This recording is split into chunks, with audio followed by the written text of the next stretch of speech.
20 करोड़ की विदेशी फंडिंग, मानव तस्करी के सबूत, यूपी में रची जा रही बहुत बड़ी साजिश का खुलासा, योगी की टेबल पर पहुंची फाइल, रातों रात शुरू हो गया एक्शन।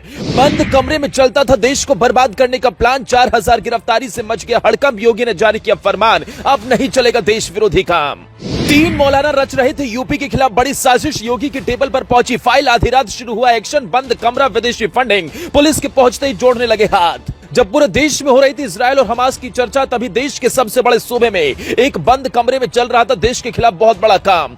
जैसे ही पहुंची योगी की पुलिस, घुटनों पर आया मौलाना, मांगने लगा रहम की भीख। योगी को इतने गुस्से में पहले कभी नहीं देखा होगा। फौरन लखनऊ में बुलाई मीटिंग, अधिकारियों की खुलेआम लगाई क्लास और दे दिया ऐसे देश विरोधी ताकत को कुचलने का आदेश। इनके घिनौने कारनामे को सुनेंगे तो आपके पैरों तले जमीन खिसक जाएगी। दरअसल 3 मौलाना रच रहे थे यूपी के खिलाफ बड़ी साजिश, योगी की टेबल पर पहुंची और शुरू हुआ एक्शन। यूपी एटीएस ने फर्जी दस्तावेजों के सहारे बांग्लादेश से घुसपैठ कर यूपी में रह रहे 3 अवैध बांग्लादेशी नागरिकों को गिरफ्तार किया। तीनों फर्जी दस्तावेजों के सहारे यूपी के निवासी बनकर और छिप कर रह रहे थे। सामने आया कि तीनों ही आरोपी इंटरनेशनल ह्यूमन ट्रैफिकिंग सिंडिकेट से जुड़े हैं, यानी कि मानव तस्करी से, यानी कि देश की बहन बेटियों पर इनकी सीधी नजर थी। इस मामले में वाराणसी में रह रहे आदिल मोहम्मद अशरफी उर्फ आदिल और रहमान से पूछताछ के बाद सहारनपुर से 2 अन्य आरोपियों शेख नजीबुल हक और अबू हुरियारा को गिरफ्तार किया गया है। गिरफ्तार शेख नजीबुल हक और अबू हुरियारा ने ही पूर्व में गिरफ्तार मोहम्मद हबीबुल्लाह मिसबाह के भी फर्जी भारतीय दस्तावेज बनवाए थे। सहारनपुर से पकड़े गए दोनों आरोपी अंतर्राष्ट्रीय मानव तस्करी सिंडिकेट से जुड़े हैं। इन्हें बड़े पैमाने पर विदेशी फंडिंग भी की जा रही थी। अब तक की जांच में 20 करोड़ की विदेशी फंडिंग के सबूत मिले हैं। इसके साथ ही 1.5 करोड़ रुपए की धनराशि के दुरुपयोग करने और मानव तस्करी में इस पैसे का प्रयोग करने के भी सबूत मिले। बता दें कि उत्तर प्रदेश में अवैध तरीके से रह रहे बांग्लादेशियों के पकड़े जाने का मामला नया नहीं है, बल्कि कई बार बड़ी संख्या में रोहिंग्या भी पकड़े गए। एटीएस ने इसी साल फरवरी से लेकर अब तक की गई कार्रवाई और अलग अलग शहरों में छापेमारी कर उत्तर प्रदेश से कई रोहिंग्या और बांग्लादेशियों को पकड़ा।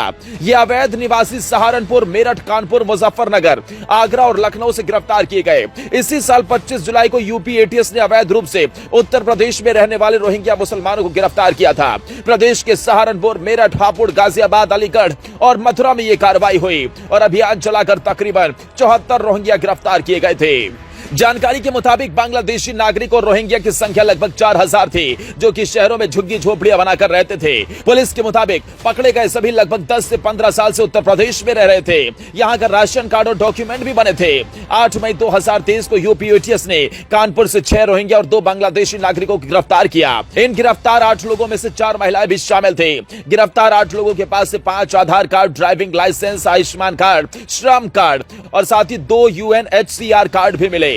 तो वहीं 5 अप्रैल 2023 को उत्तर प्रदेश के मुरादाबाद से फर्जी दस्तावेजों के साथ भारतीय नागरिक बनकर रहने वाले 5 बांग्लादेशी नागरिकों को गिरफ्तार किया गया था। उनके पास से भी पुलिस ने 10 फर्जी Aadhaar card, 5 voter card, 1 ATM, 2 PAN card, 6 bank passbook, 2 chequebook, 2 e Shram card के अलावा 1 पासपोर्ट भी बरामद किया था।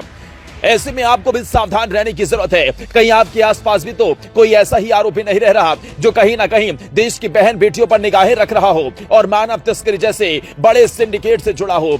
यूपी की योगी पुलिस लगातार ऐसे अपराधियों के खिलाफ कार्रवाई कर रही है, इनके सलाखों के पीछे भेज रही है। योगी ने उत्तर प्रदेश में खा ली है कसम, एक रोहिंग्याओं को खदेड़ कर ही लेंगे दम।